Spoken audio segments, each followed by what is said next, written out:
Quand j'ai enfin conclu l'achat de l'appartement dans le 16e arrondissement, j'ai ressenti une vague de triomphe que je pouvais à peine contenir. Chaque surface polie et chaque baie vitrée semblaient refléter les années de sacrifice qu'il m'avait fallu pour en arriver là. L'appartement était un penthouse spectaculaire avec vue sur le Champ de Mars. Un rêve que je poursuivais depuis que j'avais commencé ma carrière dans le plus prestigieux cabinet d'avocats de Paris. J'ai passé des semaines à planifier la pendaison de crémaillère, décidé à partager ma joie avec mes amis et ma famille. Mon mari, Alexandre, m'observait avec un mélange de fierté et quelque chose d'autre que je ne parvenais pas à identifier, tandis que je parcourais les pièces, en organisant chaque détail. « Camille, avons-nous vraiment besoin d'inviter autant de monde ?» m'a-t-il demandé un après-midi alors que je vérifiais la liste des invités. « C'est important, Alex », lui ai-je répondu sans quitter mon carnet des yeux. « Nous avons travaillé très dur pour ça. Ce que je n'ai pas dit, c'est que je voulais que tout le monde, en particulier sa famille, voit ce que j'avais accompli par mes propres moyens. » Le jour de la fête est arrivé avec un ciel dégagé typique du printemps parisien. Les premières heures se sont déroulées dans un tourbillon d'accolades, de félicitations et de coupes de champagne. Mes collègues du cabinet portaient un toast à ma récente promotion en tant qu'associé, mes amis de l'université admiraient la terrasse avec sa vue panoramique, et ma petite sœur, Lucie, me serrait la main avec fierté chaque fois que quelqu'un faisait l'éloge de mon nouveau chez moi. « J'ai toujours su que tu y arriverais », m'a-t-elle murmuré alors que nous observions les invités depuis un coin. « Depuis qu'on était petite à Marseille et que tu organisais des procès pour mes poupées. » J'ai souri en me remémorant notre enfance dans ce petit appartement du quartier du Panier, si loin de ce penthouse de luxe. Mes parents, instituteurs dans le public, avaient investi tout ce qu'ils avaient dans notre éducation. Maintenant, papa se promenait dans le salon avec un verre de cognac, racontant à qui voulait l'entendre que sa fille aînée était la première universitaire de la famille. Alexandre se déplaçait de groupe en groupe avec un sourire de circonstance, mais je pouvais sentir qu'il se sentait éclipsé par mon succès. Fils d'une famille aisée de longue date, il était habitué à être celui qui recevait les éloges. Nous étions mariés depuis 5 ans, et bien qu'il me soutienne en public, je sentais dernièrement une certaine distance entre nous, comme si mon ascension professionnelle avait créé un abîme invisible. La mère d'Alexandre, Madame Béatrice, est arrivée en retard, comme à son habitude. Elle est entrée dans le penthouse vêtue d'un tailleur couleur crème et d'un collier de perles qui avait appartenu à sa grand-mère, comme elle me l'avait raconté à de nombreuses reprises. Ses cheveux parfaitement teints et sa posture droite trahissaient une femme qui n'avait jamais permis aux circonstances de la faire plier. Elle m'a embrassée sur la joue sans chaleur, son regard glissant sur moi comme si je n'étais qu'un obstacle à tolérer. « Quelle décoration intéressante, Camille !» a-t-elle commenté en examinant le mobilier que j'avais choisi avec tant de soin. Bien que peut-être un peu trop moderne pour un immeuble avec tant d'histoire. Dans notre famille, nous avons toujours valorisé le classique. « Merci d'être venue, Béatrice », ai-je répondu avec un sourire tendu. Après 5 ans, elle continuait de me vouvoyer et j'avais cessé d'espérer qu'un jour, elle me considérerait comme faisant partie de sa famille. Au fur et à mesure que la soirée avançait, la présence de Béatrice devenait plus pesante, comme un courant d'air froid se faufilant sous chaque porte qu'elle franchissait. Je l'ai observée discuter avec ses amies du club de bridge, désignant discrètement les coins du penthouse, tout en chuchotant entre elles. Je l'ai aussi vue prendre Alexandre à part, lui parlant d'un air sérieux, tandis qu'il hochait la tête docilement. Ma belle-sœur Isabelle s'est approchée de moi avec 2 coupes de champagne. « Ne la laisse pas t'atteindre », m'a-t-elle dit en m'en tendant une. Maman pense toujours qu'Alex aurait dû épouser la fille des De Villiers. Tu sais, cette famille avec des vignobles à Bordeaux et un nom plus ancien que Notre-Dame de Paris. J'ai ri sans humour et j'ai bu une gorgée de champagne. Je sais, l'avocate marseillaise ne sera jamais assez bien pour elle. Eh bien, cette avocate marseillaise vient de s'acheter le penthouse le plus spectaculaire du quartier, a répondu Isabelle en me faisant un clin d'œil. Et ça lui fait plus mal que si on lui retirait sa carte de membre du Jockey Club. Lorsque le dernier toast a été porté, j'ai ressenti une inquiétude subtile mais indubitable s'enrouler sous mes côtes. J'avais obtenu ce dont j'avais toujours rêvé, la reconnaissance professionnelle, une magnifique demeure dans le plus beau quartier de Paris, une vie que mes parents n'auraient jamais pu imaginer pour moi. Cependant, en voyant Béatrice murmurer quelque chose à l'oreille d'Alexandre tout en me fixant, j'ai compris que ma lutte n'était pas terminée. Les derniers invités sont partis vers 2 heures du matin. Mon père m'a serré fort dans ses bras avant de partir, me murmurant à quel point il était fier.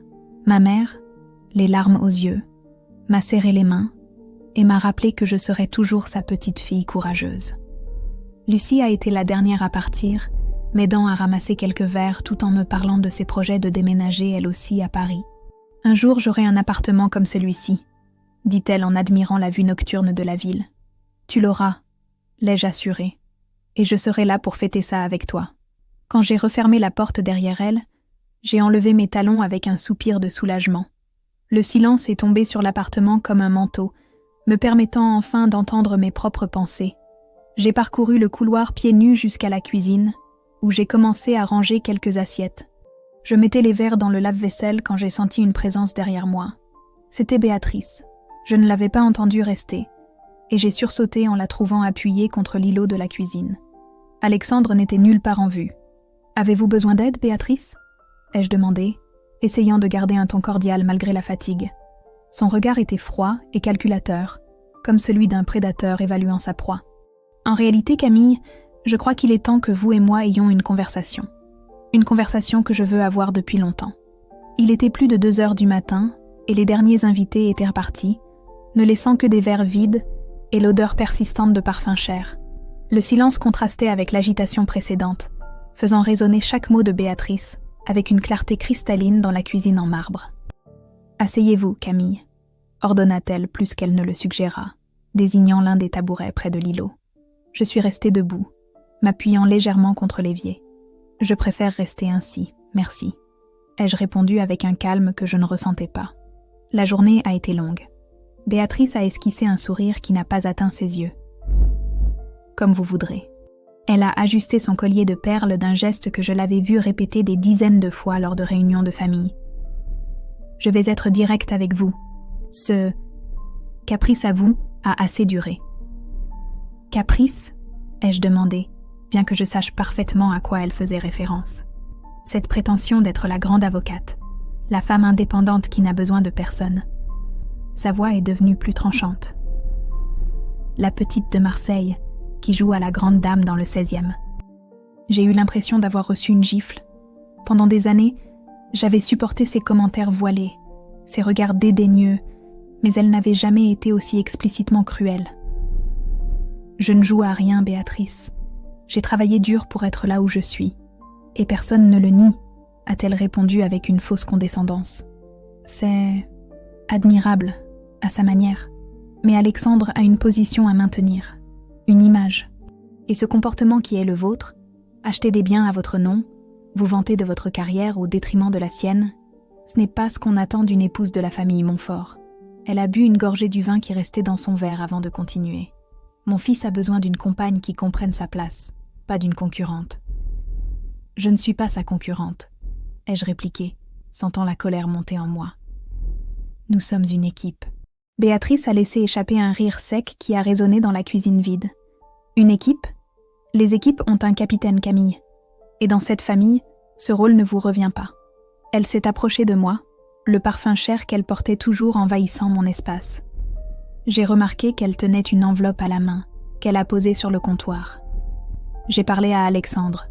Il est d'accord pour dire que l'achat de ce penthouse était précipité, trop ostentatoire. Il ne reflète pas les valeurs de notre famille. J'ai cligné des yeux, essayant de comprendre ce qu'elle insinuait. Alexandre vous a dit ça ? Mon fils a toujours compris ce qui est important. La famille, la tradition. Ses yeux se sont plissés, même s'il se laisse parfois emporter par des distractions. Je ne suis pas une distraction, ai-je dit en serrant les poings. Je suis sa femme. Pour l'instant, a-t-elle répondu avec un sourire qui m'a glacé le sang. Elle a ouvert l'enveloppe et en a sorti des documents. Ces papiers transfèrent la propriété du penthouse au nom d'Alexandre. C'est le plus sensé. Après tout, c'est lui qui a le nom qui ouvre les portes à Paris. Mon souffle est devenu court, alors que l'incrédulité laissait place à la rage. Vous me demandez de renoncer à ma maison ? La maison que j'ai achetée avec mon argent ? Je vous offre une opportunité, Camille. Sa voix était douce, mais implacable. Signez ces papiers, mettez cette propriété au nom de mon fils, et vous pourrez continuer à faire partie de notre famille. Refusez cette offre généreuse, et je m'assurerai personnellement que chaque porte qui s'est ouverte à vous grâce au nom de Montfort se referme définitivement. » Les mots sont restés suspendus entre nous comme des éclats de verre. À cet instant, tout s'est mis en place. Les entretiens privés d'Alexandre avec sa mère, sa froideur soudaine, les questions sur mes finances. « Alexandre sait que vous êtes ici en train de faire ça ?» ai-je demandé, bien que je soupçonne déjà la réponse. Mon fils fait confiance à mon jugement. Il l'a toujours fait. Je veux lui parler. J'ai cherché mon téléphone, mais Béatrice a secoué la tête. Alexandre a préféré ne pas être présent pour cette conversation. Il est chez son frère, attendant mon appel pour savoir si vous avez retrouvé la raison. La trahison m'a frappée comme une vague glaciale. 5 ans de mariage. Et au moment crucial, Alexandre se cachait derrière les jupes de sa mère. Béatrice a continué à parler. Sa voix un murmure constant énumérant toutes mes prétendues fautes, mes origines modestes, mon accent marseillais qu'elle disait que je n'avais jamais réussi à gommer complètement, mon ambition démesurée, mon refus d'abandonner ma carrière pour avoir des enfants. Chaque mot était une brique dans le mur qui avait toujours existé entre nous, mais qui se dressait maintenant, indéniable. « Donnez-moi les clés, Camille », a-t-elle finalement exigé. « Cédez le contrôle de la propriété à mon fils, ou commencez à faire vos valises. Cette maison ne vous appartiendra jamais vraiment. » Ma poitrine brûlait d'une rage silencieuse mais ardente. 5 ans à tolérer ses dédains, à essayer de gagner son approbation, à tenter d'être assez bien pour son fils. 5 ans pendant lesquels j'avais travaillé 2 fois plus que n'importe qui dans mon cabinet pour prouver que je méritais ma place, que je n'étais pas seulement la belle-fille de Béatrice Montfort. Au lieu de crier, j'ai serré la mâchoire et j'ai mis la main dans la poche de ma robe. J'ai sorti les clés et les ai laissées tomber dans sa main parfaitement manucurée. « Ce sont des doubles », ai-je dit d'une voix contrôlée. « Vous pouvez les garder en souvenir.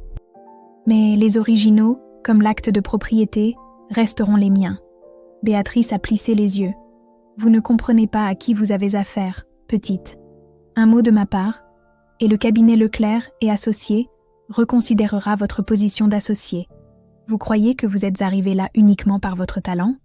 Mon mari joue au golf tous les dimanches avec l'associé principal. Je le sais parfaitement, ai-je répondu, la surprenant. En fait, monsieur Leclerc m'a prévenu que cela pourrait arriver quand je lui ai fait part de mes soupçons. Il m'a dit que ce ne serait pas la première fois que vous essayeriez de manipuler la carrière de quelqu'un. Son expression s'est brièvement contractée avant de retrouver son sang-froid. Vous faites une erreur, une que vous regretterez plus que vous ne pouvez l'imaginer. Sa voix tremblait légèrement, non pas d'émotion mais de rage contenue. La seule erreur que j'ai commise a été de penser qu'un jour vous me verriez comme autre chose qu'une parvenue qui a osé épouser votre fils. Je me suis approchée d'elle, la regardant droit dans les yeux. Et si quelqu'un doit regretter quelque chose, Béatrice, ce sera vous, parce que vous venez de me montrer exactement qui vous êtes. Elle a rejeté la tête en arrière et a ri. Un son cassant qui a résonné dans le vestibule vide. Quelle drama queen. J'ai toujours dit que les Marseillais avaient un excès de passion et un déficit de bon sens. Peut-être, ai-je concédé. Mais nous avons aussi de la mémoire, et je n'oublierai jamais cette nuit. J'ai pris mon sac et mon manteau. Malgré la chaleur printanière, je sentais un froid intérieur qui me glaçait jusqu'aux os. Je n'ai pas regardé en arrière en me dirigeant vers la porte. « Où croyez-vous aller ?» a demandé Béatrice, sa voix maintenant teintée de confusion. Je me suis arrêtée, la main sur la poignée. Loin de vous, et probablement loin de votre fils. Vous ne pouvez pas partir comme ça. Cette conversation n'est pas terminée. Pour moi, si. J'ai ouvert la porte et j'ai ajouté « Vous pouvez rester ici cette nuit si vous voulez. Considérez ça comme mon cadeau d'adieu. Demain, je parlerai à Alexandre, et en fonction de ce qu'il aura à dire, je déciderai de mes prochaines étapes. Camille, sa voix semblait presque alarmée maintenant. Ne soyez pas impulsive. Nous pouvons trouver un arrangement raisonnable. Mais j'avais déjà refermé la porte derrière moi. Dans le couloir, j'ai appuyé mon dos contre le mur et j'ai respiré profondément, essayant de calmer les battements effrénés de mon cœur. J'ai sorti mon téléphone et j'ai composé le numéro de ma sœur. Lucie ? C'est moi. Désolée pour l'heure. Oui, il s'est passé quelque chose. Est-ce que je peux rester chez toi cette nuit ? En attendant l'ascenseur, j'ai jeté un dernier regard vers la porte de mon penthouse. Le foyer dont j'avais rêvé, pour lequel j'avais travaillé et lutté. Mais maintenant, je comprenais qu'un foyer, ce ne sont pas des murs ou des vues spectaculaires. C'est un endroit où l'on se sent en sécurité, respecté et aimé. Et à ce moment-là, j'ai su que je devrais chercher mon véritable foyer ailleurs. J'ai conduit dans les rues de Paris, le cœur battant si fort qu'il embrouillait ma vision. Le Penlouse se dressait, imposant, dans mon rétroviseur, magnifique et inaccessible. Les lumières de la ville se floutaient à travers les larmes que je refusais de verser. Je ne pleurerai pas. Pas cette nuit. Le petit appartement de Lucie dans le Marais m'a accueilli comme une étreinte nécessaire. Ma sœur a ouvert la porte en pyjama, le front plissé d'inquiétude. Elle n'a pas posé de questions en me voyant. Elle m'a simplement prise dans ses bras et a mis de l'eau à chauffer pour un thé. « Raconte-moi », a-t-elle finalement dit, une fois assise sur son petit canapé, des tasses fumantes entre les mains. Je lui ai tout raconté.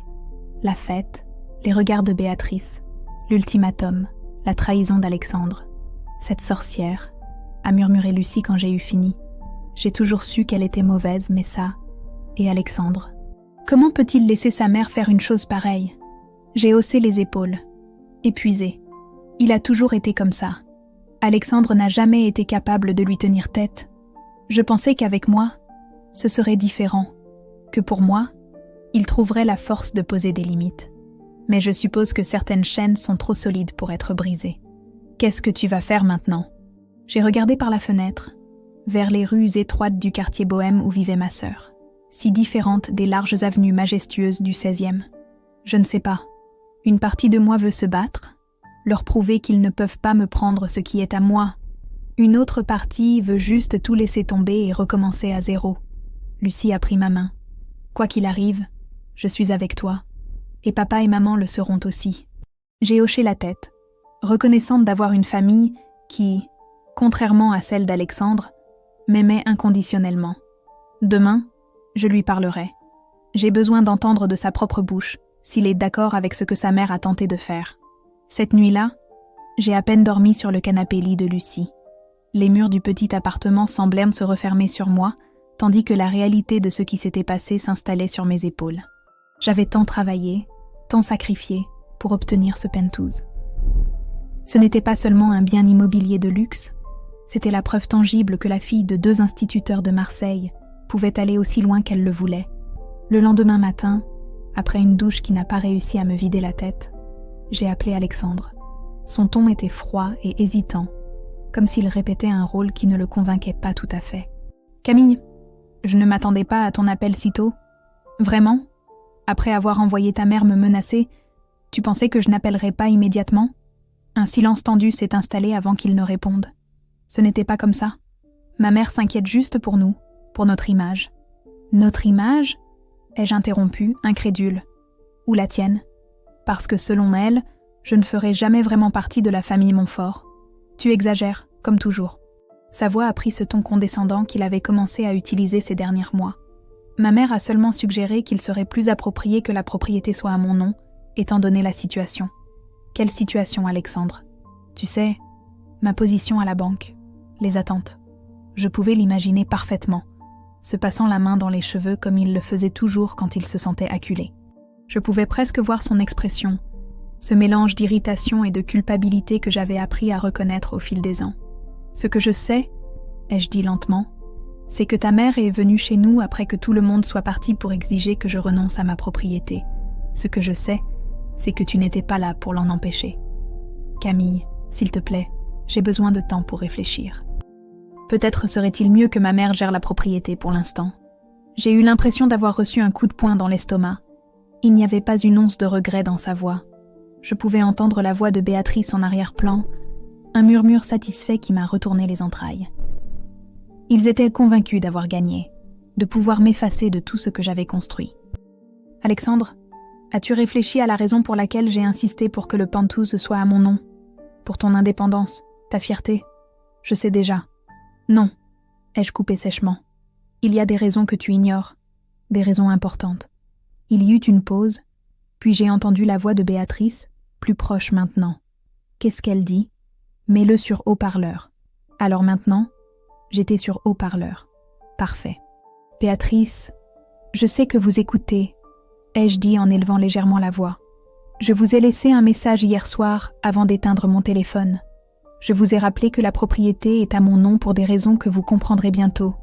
Je vous ai dit encore une fois que vous allez regretter votre cupidité. Vous nous menacez ? La voix de Béatrice semblait indignée, mais aussi, pour la première fois, légèrement incertaine. Ce n'est pas une menace. C'est un avertissement. Ma voix semblait étrangement calme, même à mes propres oreilles. Il y a des choses sur cette propriété que vous ne connaissez pas. Des choses que j'ai délibérément gardées secrètes, parce que je savais que cela pourrait arriver. Mais de quoi diable parles-tu ? A exigé Alexandre. Demande à ta mère si elle a vérifié toute la documentation avant d'essayer de me voler ma maison. Demande-lui si elle a enquêté sur les antécédents de l'immeuble, ou si elle a simplement supposé qu'elle pouvait s'en emparer avec la même facilité qu'elle s'empare de tout le reste.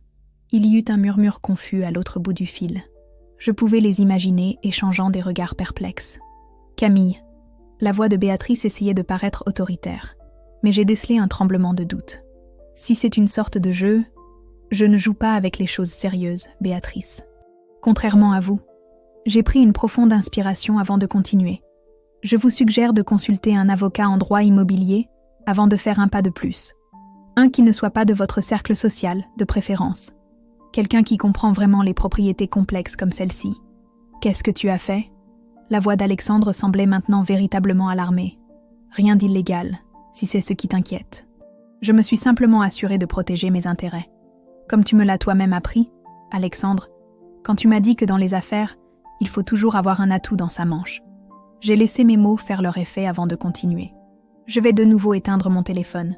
J'ai une réunion importante au cabinet. Quand tu décideras de me parler, sans ta mère dans les parages, appelle-moi au bureau. Camille, attends, a commencé Alexandre, mais j'avais déjà raccroché.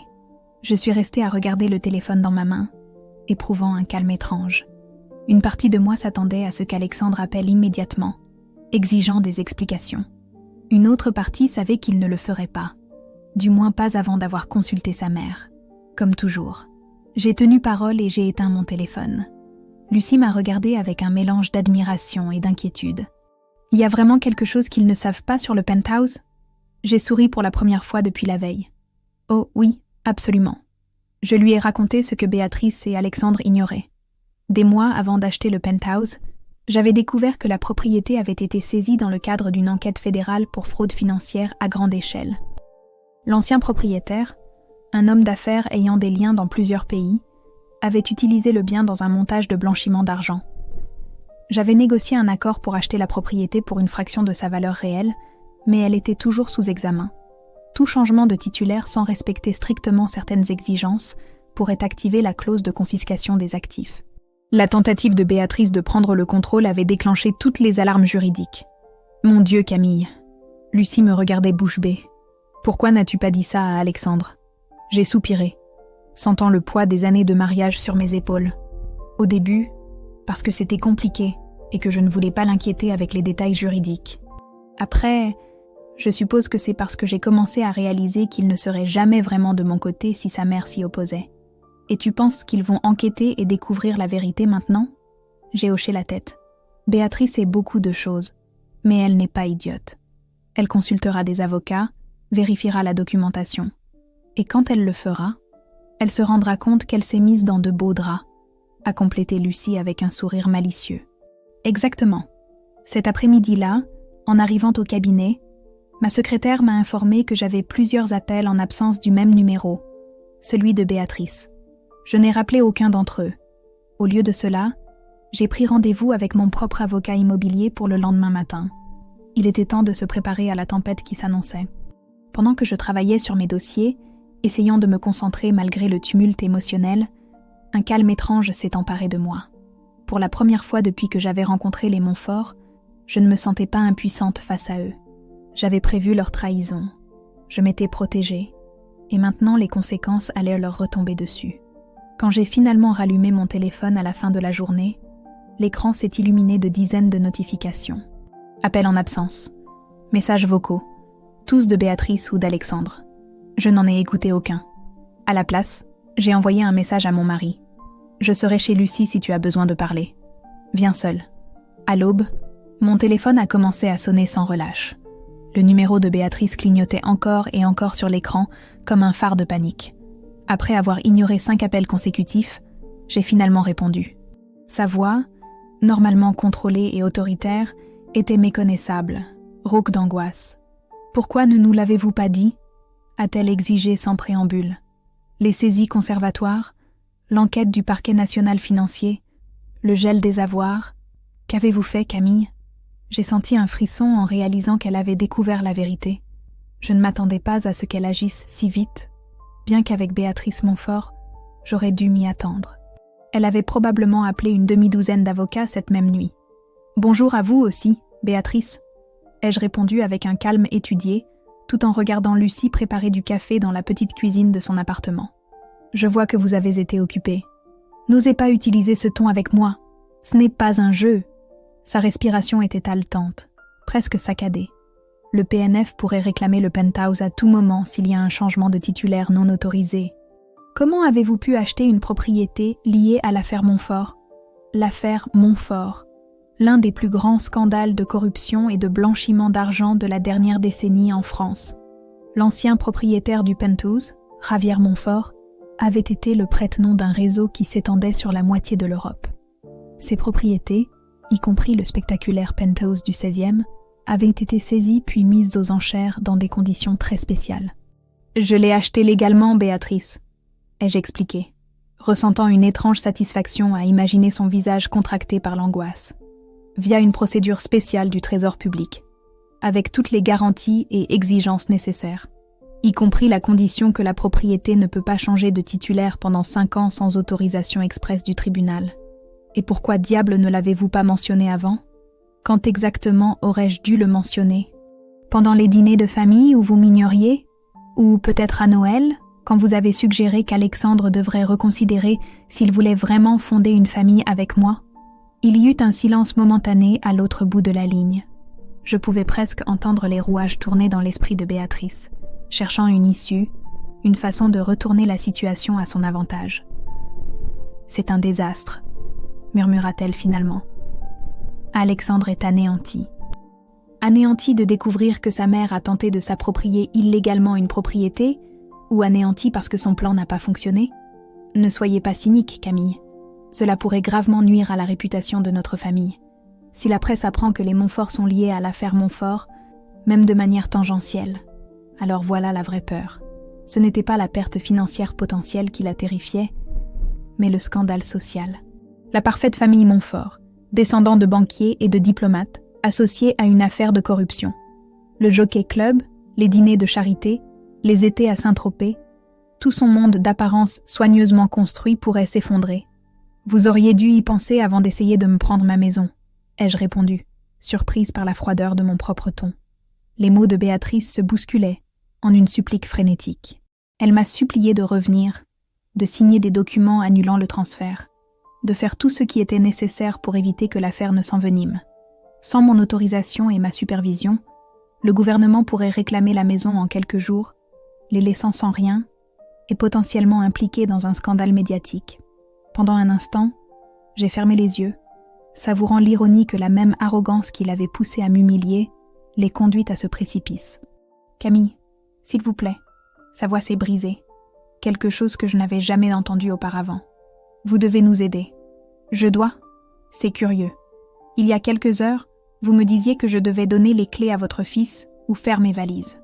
J'avais tort. » Les mots semblaient s'extraire d'elle avec une douleur physique. « J'ai commis une erreur de jugement. »« Une erreur de jugement », ai-je répété lentement. « C'est ainsi que vous appelez le fait d'essayer de me prendre ce qui m'appartient, de me mépriser pendant des années, de manipuler votre fils contre moi. » Lucie me regardait avec de grands yeux, suivant ma partie de la conversation.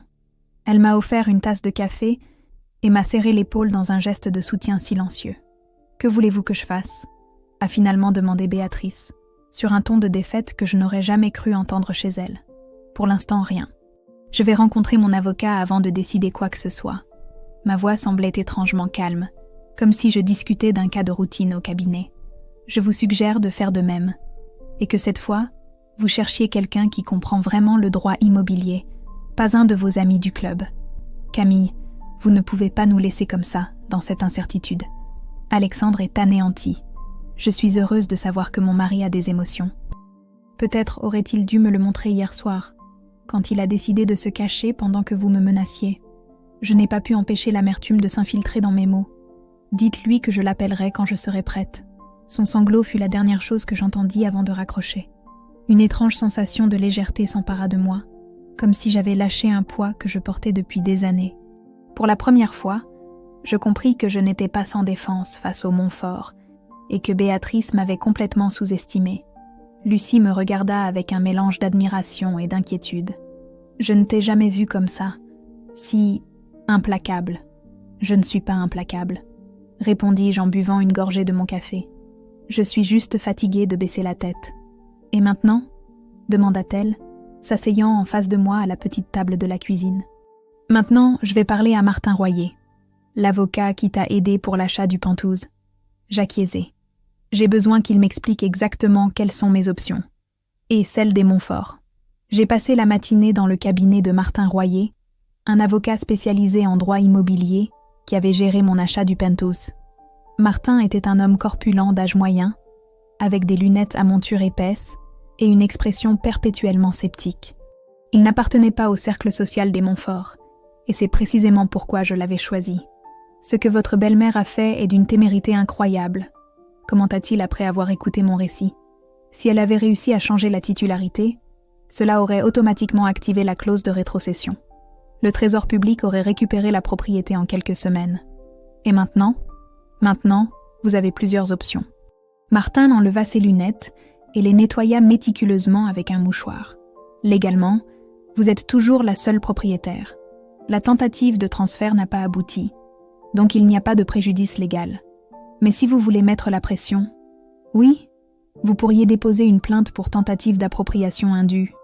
Elle n'aboutirait probablement pas devant les tribunaux, mais cela causerait un remous considérable. Surtout si quelqu'un fait fuiter à la presse que les Montfort ont essayé de s'emparer d'une propriété liée à l'affaire Montfort. L'idée de voir Béatrice confrontée à un scandale public m'a procuré une brève satisfaction qui a immédiatement cédé la place à un malaise. Je ne voulais pas devenir ce qu'elle était, quelqu'un capable de nuire aux autres par orgueil ou par vengeance. Je ne veux pas en arriver là, dis-je finalement. Je veux juste qu'on me laisse en paix. Et peut-être qu'ils comprennent ce qu'ils ont fait. Martin hocha la tête, compréhensif. Alors, mon conseil est de maintenir la propriété à votre nom, comme elle l'est actuellement. Laissez votre mari et sa mère transpirer un peu, en pensant aux conséquences possibles.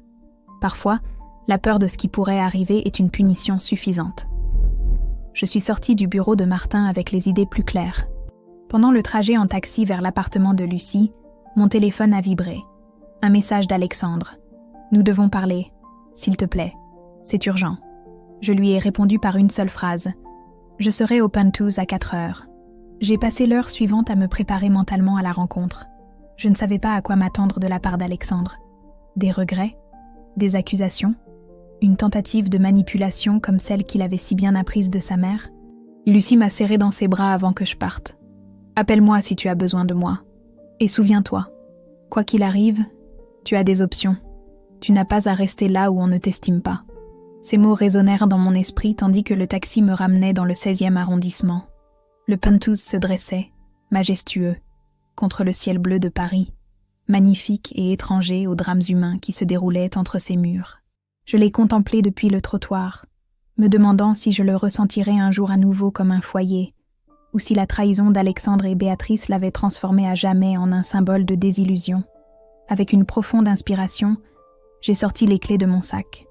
Il était temps d'affronter mon mari et de décider ce qu'il restait, s'il restait quelque chose, de notre mariage.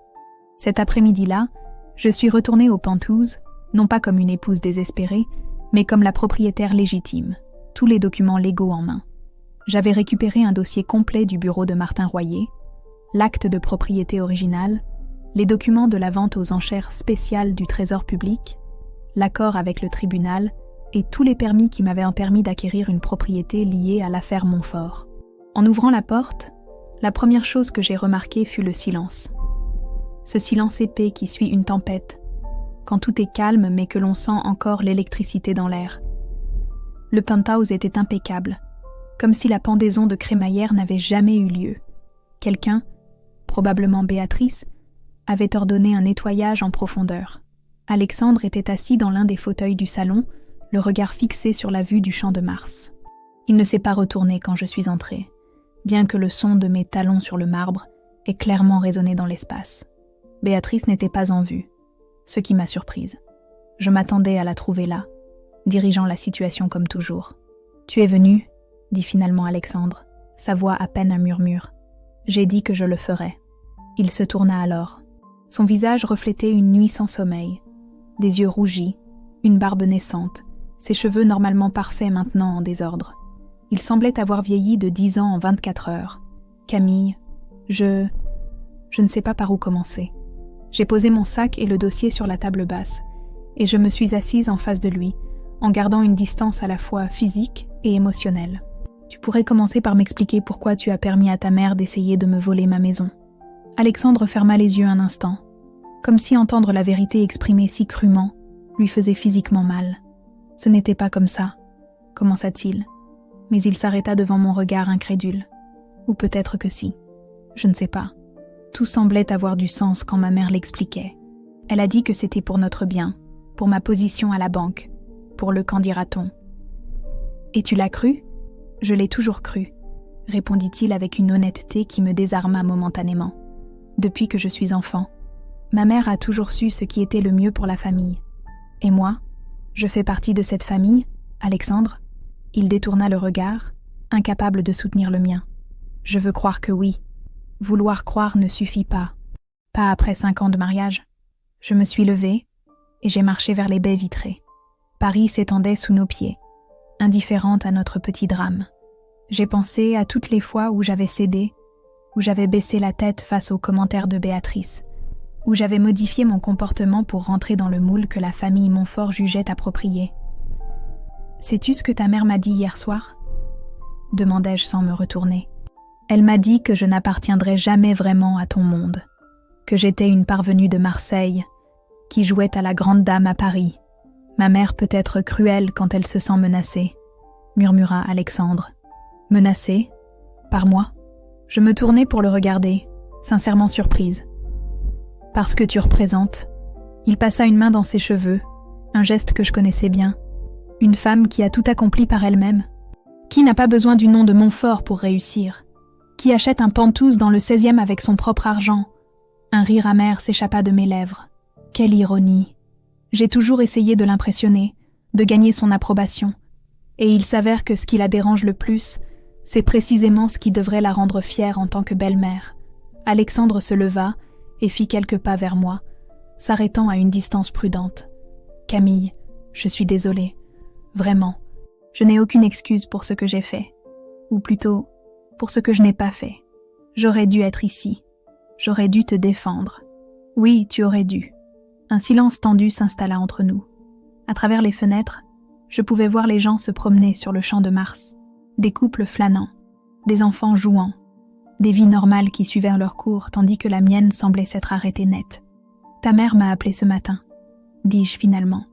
Elle était hystérique. Je suppose qu'elle a consulté un avocat et a découvert la vérité sur le penthouse. Alexandre hocha la tête, pâle. Elle l'a fait. Elle a appelé 3 avocats différents, en fait. Tous lui ont dit la même chose, que si elle avait réussi à changer la titularité, nous aurions perdu la propriété automatiquement, et possiblement fait face à des accusations de fraude. Où est-elle maintenant ? À la maison. Elle ne voulait pas venir. Elle a dit qu'elle avait besoin de temps pour retrouver son sang-froid. Ça ressemblait bien à Béatrice. Ne jamais montrer de faiblesse si elle pouvait l'éviter. « Pourquoi ne me l'as-tu pas raconté ?» demanda Alexandre en désignant le dossier. « L'affaire Montfort, les restrictions, tout ça. » Je m'approchai de la table et ouvris le dossier, lui montrant les documents. Au début, parce que c'était compliqué. Je gérais l'achat via une procédure juridique délicate et je ne voulais pas compliquer davantage les choses. Après, j'hésitais, cherchant les mots justes. Après, parce que j'ai commencé à réaliser que tu choisirais toujours ta mère plutôt que moi. L'expression blessée d'Alexandre me confirma que j'avais touché juste. Il n'essaya pas de le nier, ce qui fut peut-être son premier acte de véritable honnêteté. « Que va-t-il se passer maintenant ?» demanda-t-il. « Légalement, rien n'a changé. Le penthouse reste à moi, et il le restera. Les restrictions de transfert sont en vigueur pour les 4 prochaines années et demie. Je ne parlais pas de ça. Bien sûr que non. Il parlait de nous, de notre mariage, de la fissure qui s'était ouverte entre nous et qui semblait maintenant impossible à refermer. « Je ne sais pas, Alexandre, » répondis-je sincèrement. « Je ne sais pas si nous pouvons continuer après ça. » Il fit un autre pas vers moi, tendant cette fois une main comme pour me toucher, mais il s'arrêta en voyant mon expression. « Je t'aime, Camille. Malgré tout, je t'aime. Mais est-ce que tu me respectes? Me vois-tu comme ton égale? Ou suis-je juste la fille de Marseille que tu as eu le caprice de faire de toi ton épouse? Tu n'as jamais été un caprice pour moi. Alors explique-moi pourquoi tu as permis à ta mère de me traiter comme si j'en étais un pendant 5 ans. » Il n'avait pas de réponse à cela. Ou peut-être la réponse était-elle trop douloureuse pour l'admettre à voix haute. La sonnette de la porte interrompit notre échange tendu. Alexandre parut surpris, comme s'il n'attendait personne. Quand il ouvrit, la silhouette de Béatrice apparut sur le seuil, aussi impeccable que toujours en apparence, mais avec quelque chose de brisé dans son regard. Elle resta immobile en me voyant, ne s'attendant manifestement pas à me trouver là. Un instant, la grande Béatrice Montfort, la matriarche incontestée, la dame de la haute société parisienne, sembla ne pas savoir quoi faire ou dire. Un moment de vulnérabilité que je n'aurais jamais cru voir. « Camille », dit-elle finalement, sa voix dépourvue de son ton autoritaire habituel. « Je ne savais pas que vous seriez ici. C'est ma maison, Béatrice, » répondis-je simplement. « Où d'autre devrais-je être ?» Elle entra d'un pas hésitant, chose complètement inhabituelle pour elle. Elle tenait une enveloppe à la main, qu'elle serrait comme si elle contenait son dernier espoir. « Alexandre, mon chéri, pourrais-tu nous laisser seuls un instant ?» demanda-t-elle, regardant son fils avec une expression que je ne sus interpréter. À ma grande surprise, Alexandre secoua la tête. « Non, maman. Ce que tu as à dire, tu peux le dire devant moi. Je ne suis plus un enfant que tu peux envoyer dans sa chambre pendant que les adultes parlent. » Béatrice parut décontenancée par la réponse. Elle regarda d'Alexandre à moi, puis de nouveau à son fils. Finalement, elle hocha la tête comme si elle venait de prendre une décision difficile. « Très bien. » Elle s'adressa directement à moi. « Camille, je suis venue vous présenter mes excuses. Si elle avait dit qu'elle avait une fusée spatiale garée sur les Champs-Élysées, je n'aurais pas été plus surprise. » Béatrice Montfort ne présentait pas d'excuses. C'était un axiome aussi fondamental que le fait que le soleil se lève à l'est. « Des excuses ?» répétai-je, incrédule. « Oui. » Elle déglutit visiblement, comme si les mots lui brûlaient dans la gorge. Mon comportement d'hier soir était inacceptable. J'ai tenté d'abuser de ma position pour vous contraindre. Je vous ai manqué de respect en tant que personne et en tant que membre de cette famille, et j'ai failli provoquer un désastre juridique et financier par mon arrogance. Je regardais Alexandre, me demandant s'il s'agissait d'une sorte de stratégie répétée, mais il semblait aussi surpris que moi. Pourquoi ce changement, Béatrice ? Est-ce seulement parce que vous avez découvert que vous pourriez perdre le penthouse ? Ses yeux, si semblables à ceux d'Alexandre, se durcirent un instant avant de s'adoucir à nouveau. Il serait facile de le penser, n'est-ce pas ? Mais non, ce n'est pas seulement pour le penthouse, bien que j'admette que cela a été une prise de conscience. Elle s'approcha de la fenêtre, contemplant les mêmes vues que j'avais admirées quelques minutes auparavant. Ce matin, après avoir parlé aux avocats, je suis allée voir ma sœur Isabelle. La connaissez-vous ? Non, répondis-je, confuse par le changement de sujet. Isabelle a 10 ans de plus que moi. Elle a épousé un médecin que mon père désapprouvait. Un homme brillant mais sans patrimoine ni nom de famille. Mon père a fait exactement ce que j'ai tenté de faire avec vous. Lui mettre la pression, la manipuler, la menacer. Et elle a fait ce que vous avez fait, elle a tenu bon. Elle se tourna pour me regarder. Et pour la première fois, je vis dans ses yeux quelque chose qui ressemblait à du respect. Mon père et elle ne se sont pas parlé pendant 20 ans.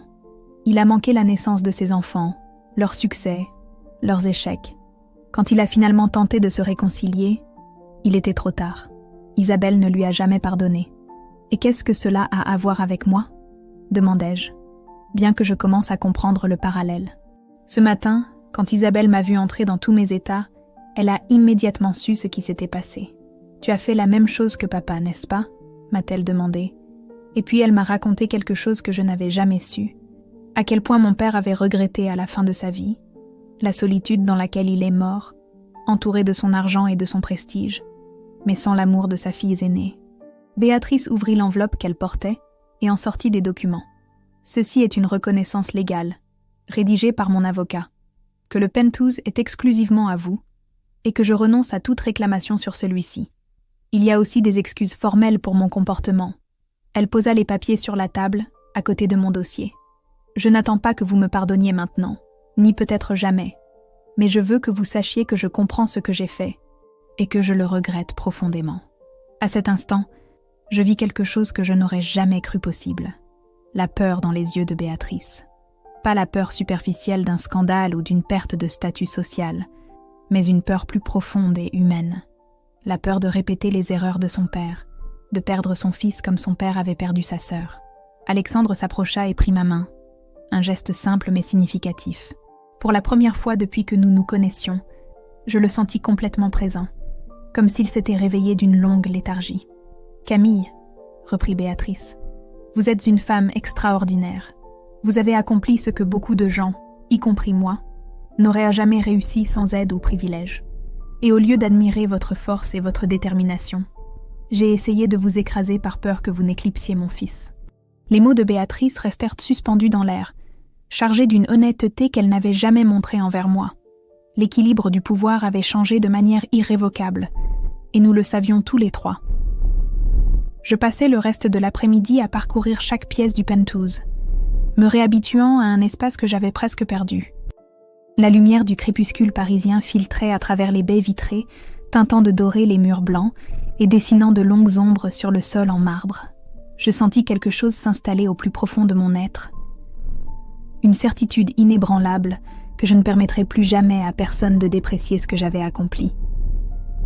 Béatrice était partie peu après notre conversation, visiblement épuisée par l'effort émotionnel. Alexandre était resté, se déplaçant dans l'appartement comme un fantôme, respectant mon silence mais clairement anxieux d'un signe indiquant ce qui allait se passer pour nous. Finalement, alors que le soleil commençait à se coucher sur Paris, il me trouva sur la terrasse. J'avais enlevé mes talons et j'étais pieds nus, les pieds appuyés sur le bord d'une chaise longue, contemplant la ville qui se préparait pour la nuit. « Puis-je t'apporter quelque chose ?» demanda-t-il, restant sur le seuil comme s'il craignait d'envahir mon espace. « Un peu de ce Sancerre que tes cousins ont ramené serait bien, » répondis-je, surprise par la normalité de mon ton. Quand il revint avec 2 verres, je lui fis signe de s'asseoir sur la chaise longue voisine. Pendant quelques minutes, nous bûmes en silence, observant les lumières de Paris commencer à s'allumer une à une, créant cette tapisserie lumineuse qui m'avait toujours fascinée depuis les hauteurs. « Ta mère m'a surprise aujourd'hui, » dis-je finalement. Alexandre hocha la tête. « Moi aussi. Je ne l'avais jamais vue comme ça, vulnérable. Tu penses qu'elle est sincère ?» Il médita la question, buvant une gorgée de son vin avant de répondre. « Je pense que oui. Quand elle m'a raconté ce matin ce qui s'était passé avec sa sœur Isabelle, je ne l'avais jamais vue pleurer comme ça. J'ai réalisé qu'il y avait des parties de sa vie, de son histoire, que j'ignorais complètement. « Nous avons tous nos fantômes, » murmurai-je, pensant à mes propres peurs et insécurités, à la petite fille de Marseille qui vivait encore en moi et qui se sentait parfois déplacée dans ce monde de privilèges. « Camille », Alexandre posa son verre et se tourna pour me regarder directement. « Pouvons-nous arranger ça ? Pouvons-nous recommencer ?» La question resta suspendue entre nous, chargée d'espoir et de peur à parts égales. Un instant, je me permis d'imaginer différents avenirs. Un où je pardonnais et nous allions de l'avant, essayant de reconstruire sur des fondations endommagées. Un autre où je prenais mes affaires et commençais une vie entièrement nouvelle, libre du nom de Montfort et de ses complications. « Je ne sais pas, Alexandre, » répondis-je avec honnêteté. « Je ne sais pas si nous pouvons revenir en arrière après ce qui s'est passé. Ce n'est pas seulement l'histoire d'hier soir. Ce sont 5 années de petites trahisons, de moments où tu n'étais pas à mes côtés, de décisions où la voix de ta mère pesait plus que la mienne. » Il grimaça à mes mots, mais ne les nia pas. Je sais, et je le regrette profondément. Le problème, c'est que je ne sais pas si le regret est suffisant. Je posai mon verre et me levai, m'appuyant sur la balustrade de la terrasse. La brise nocturne jouait dans mes cheveux. Pendant des années, j'ai attendu que tu deviennes l'homme que je croyais que tu étais quand nous nous sommes rencontrés. Cet homme qui me regardait comme si j'étais la personne la plus fascinante du monde, qui était fier de mon indépendance au lieu de s'en sentir menacé. « Je peux encore être cet homme, » dit-il, me rejoignant à la balustrade. « Si tu m'en donnes l'occasion. » Peut-être. Je regardais vers l'horizon, où les dernières lueurs du jour s'estompaient. Mais pour l'instant, j'ai besoin de temps. J'ai besoin d'espace pour réfléchir, pour ressentir, pour décider ce que je veux vraiment. Est-ce que ça veut dire que tu me quittes ? La vulnérabilité dans sa voix me surprit. Un instant, je revis l'Alexandre dont j'étais tombée amoureuse. Sensible, ouvert, sans les couches de prétention et de privilèges que son éducation avait déposées sur lui. Ça veut dire que j'ai besoin que tu me montres qui tu es vraiment, Alexandre. Sans l'influence de ta mère, sans la pression des apparences. J'ai besoin de voir l'homme, pas le nom de famille. Il hocha lentement la tête, assimilant mes paroles. Et en attendant, je garde le penthouse, dis-je avec une fermeté qui ne laissait aucune place au doute. Il est à moi, je l'ai acheté avec mon argent, et il représente tout ce pour quoi j'ai travaillé. L'acte de propriété restera à mon nom, et seulement à mon nom. Je comprends. Quant à nous, je pense que nous devrions nous donner un peu de temps. Peut-être que tu pourrais rester dans ton ancien studio pendant quelques semaines.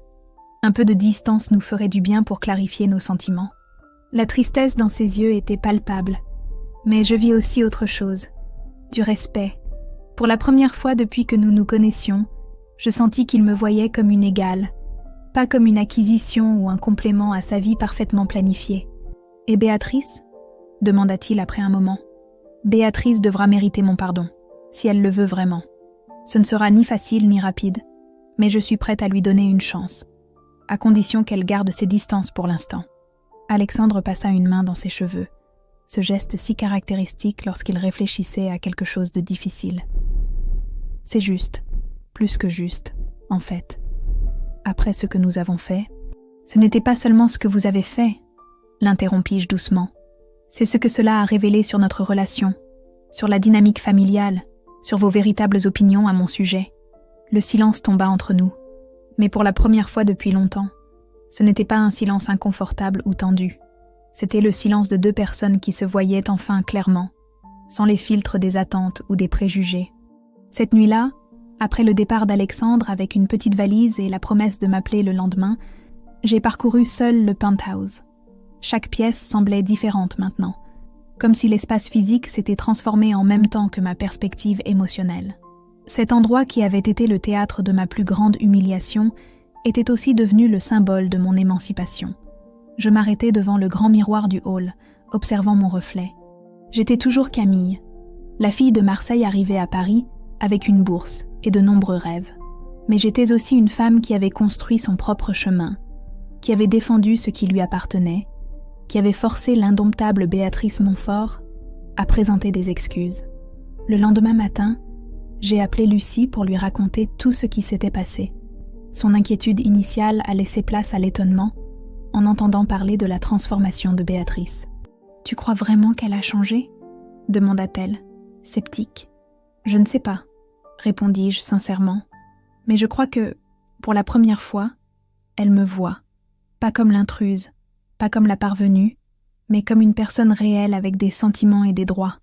Et Alexandre, je soupirais, contemplant la question. Alexandre est à la croisée des chemins.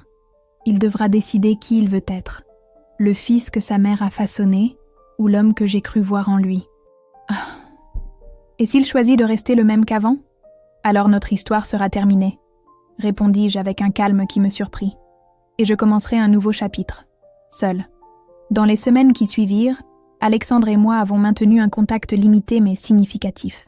Nous nous retrouvions dans des cafés, ou faisions de longues promenades, nous redécouvrant mutuellement sans l'ombre de Béatrice entre nous. Certaines conversations étaient difficiles, voire douloureuses, mais toujours honnêtes. Béatrice, fidèle à sa parole, a gardé ses distances. La seule communication que j'ai reçue d'elle fut un panier de produits fins avec une note manuscrite, pour vous rappeler vos racines qui sont votre plus grande force. Avec mes sincères regrets, Béatrice. Un petit geste, mais significatif de la part d'une femme qui considérait auparavant mes origines comme quelque chose à surmonter et non à célébrer. Le penthouse est resté exclusivement mien. Avec le temps, j'ai réorganisé certains espaces, changeant les meubles et la décoration pour qu'ils reflètent davantage ma personnalité et moins le style conservateur que j'avais adopté en essayant de plaire aux Montfort. Chaque changement était une petite déclaration d'indépendance. Un rappel que cet espace était véritablement le mien. Un dimanche après-midi, près de 2 mois après l'incident, j'étais sur la terrasse en train de lire quand la sonnette a retenti. C'était Alexandre, avec un bouquet de fleurs des champs. Non pas les habituelles roses parfaites du fleuriste qu'il m'offrait d'habitude, mais des marguerites, des coquelicots et d'autres fleurs qui semblaient fraîchement cueillies. « Puis-je entrer ?» demanda-t-il avec une timidité qu'il n'avait jamais montrée auparavant. Je l'invitai à entrer, remarquant les petits changements en lui. Il était habillé de manière plus décontractée, ses cheveux étaient légèrement plus longs, et il y avait quelque chose de différent dans son regard, une authenticité qu'il cachait auparavant sous des couches de correction sociale. « J'ai beaucoup réfléchi, » dit-il alors que nous nous asseyions sur la terrasse. « À qui je suis vraiment, qui je veux être. Et je me suis rendu compte que pendant toute ma vie, j'ai essayé d'être la personne que les autres attendaient. Le fils parfait, le cadre exemplaire, le mari adéquat. » Il fit une pause, me regardant directement. Mais avec toi, dans nos meilleurs moments, j'étais simplement Alexandre. Pas le nom de famille, pas la position sociale, juste moi. Et ça me manque. Tu me manques. Ces paroles résonnèrent en moi d'une manière inattendue. Car malgré toute la douleur, la trahison, je me souvenais aussi de ces moments, des rires partagés lors de voyages improvisés, des conversations jusqu'à l'aube, la complicité que nous avions avant que les attentes familiales ne commencent à nous empoisonner. Toi aussi tu me manques, admis-je. Mais je ne sais pas si nous pouvons récupérer ce que nous avions. Je ne veux pas récupérer ce que nous avions, répondit-il, me surprenant. Je veux construire quelque chose de nouveau, de meilleur, quelque chose basé sur le respect mutuel et l'honnêteté. Nous restâmes en silence, contemplant le coucher de soleil sur Paris. Je n'avais pas de réponse définitive pour lui, ni pour moi-même. Je savais seulement que, quelle que soit ma décision finale, je la prendrais depuis une position de force et non de peur. Le Penthouse n'était plus seulement un symbole de statut ou de réussite matérielle. Il était devenu le théâtre de mon émancipation personnelle, l'endroit où j'avais enfin appris à défendre ce qui était mien. Non seulement la propriété physique, mais aussi mon propre respect et ma dignité. Alors que j'observais Alexandre regarder l'horizon avec espoir, je compris la véritable leçon de ces mois turbulents, que le prix de la liberté, la véritable liberté émotionnelle et psychologique, est élevé, mais que je l'avais payé volontiers. Et que maintenant, quel que soit le chemin que je choisirais, je le parcourrais la tête haute, sans excuse ni concession pour être qui je suis.